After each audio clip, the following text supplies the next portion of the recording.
Sunday morning and welcome to Inside Tennessee. I'm your moderator, John Becker. We just had an election across the state on August 1st. We haven't had a chance to break it down, so we're going to do that this morning.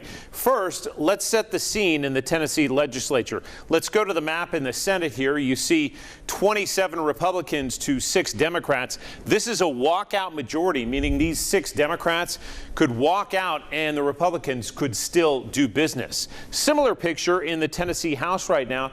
You see the Republicans holding a 75 to 24 seat margin, again, dominated by Republicans. Now, we just saw a primary unfold on August 1st, so we'll see the general election in November.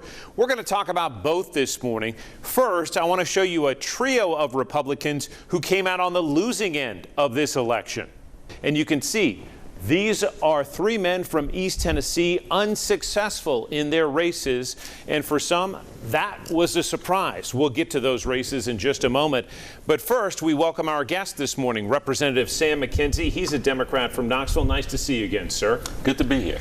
Republican Susan Richardson Williams loves the look of her team in the state legislature. Yeah, there's a lot of red. I like that. Yes, indeed. Don Bosch. It's shifting, and I have an ally here today, Well, so thank you. we're good. That's right. There you go. All right. Well, let's talk, Representative McKenzie. You were challenged in the primary. Let's talk about the surprise there that Daisha Lundy took you on. You won pretty handily. Any thoughts on her decision and the race? Well, as I said from the very beginning, my whole question was, what would she do differently than what I've done over the last 4 years? And I really never got that answer. And I think the voters of the 15th District sent me back because of the job that I've done there in Nashville. One of the things that played into that race, and we'll get into it with our questions, was this outside money. And I think the gentleman we showed who lost, those 3 Republicans, would say the very same thing. Explain to our viewers who weren't familiar with these races how outside dollars played a role.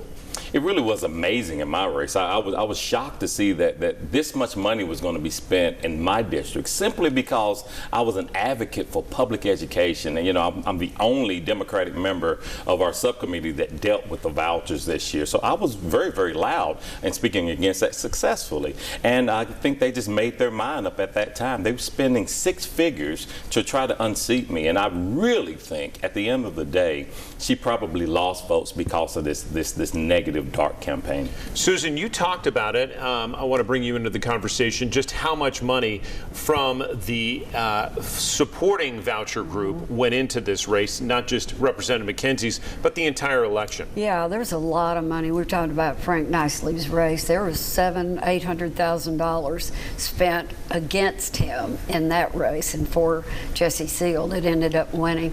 Same was true up in John Lundberg's seat up for East Tennessee.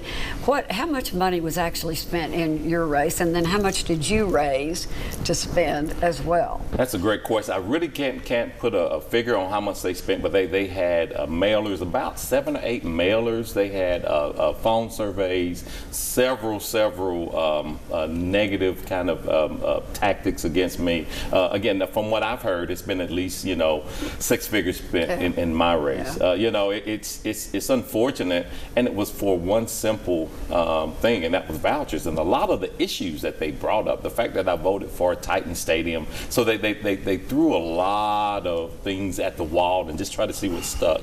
Well, your opponent never did say she was for vouchers. I think what I read, she tried to walk a kind of a fine line, but certainly somebody thought she must have been for it to spend that kind of money. Yeah, absolutely. You're right. She never came out. She said she was pro educational choice, right, but not pro voucher. So, and I think that hurt as well. You have to come on one side or the other. Well, it strikes me, Sam, and I look at your race in particular, that this group really was indiscriminate in throwing their money because, just as you said, your community, your constituency is very pro public education, always has been.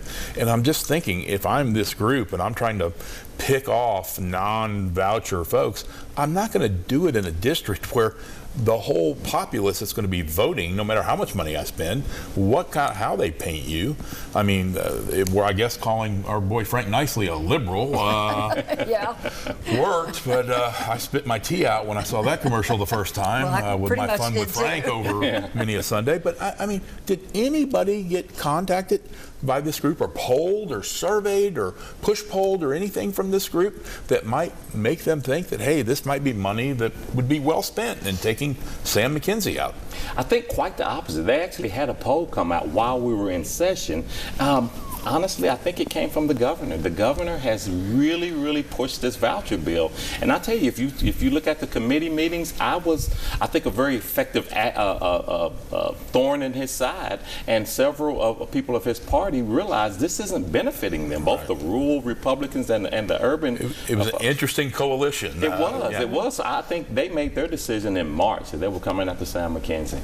Wow. Well, you survived that primary challenge onto the general in November. We're going to get back to the issue of vouchers and what we may see this session in January. We've got to take a quick break on Inside Tennessee. Back with Representative Sam McKenzie right after this.